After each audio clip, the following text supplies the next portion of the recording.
في بقى نصبايا بتحصل من شركات الشامبو. شركات الشامبو عايز اتكلم عليها، نصبايا بتحصل يعني على اغلب الناس اللي مش فاهمه قوي، وبتخش حتى على خبراء تجميل ودكاتره وكده.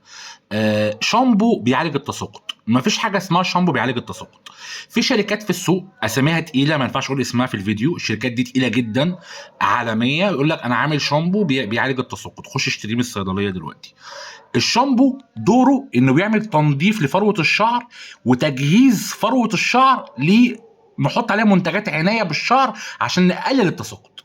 لكن فكره ان شامبو يخش ينظف ويعالج انه ينبت، لا، دي اشتغاله، دي كده اشتغاله، وانا لازم اقول عشان اتخنقت. انا الموضوع ده جه دلوقتي، انا الساعه دلوقتي 2 3 بالليل، الموضوع جه في دماغي دلوقتي. دي اشتغاله وبتحصل عليك كل فتره، كل سنه تلاقي في شركه مشهوره قوي قوي تقول لك انا عامله شامبو للتساقط، والشركه دي بتنزل كل منتجاتها في الصيدليات.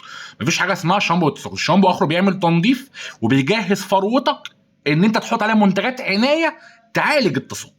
فاهمين الفكره؟ فتيجي تشتري انت بقى شامبو التساقط، تلاقي التساقط بيزيد، ده التساقط عمال يزيد.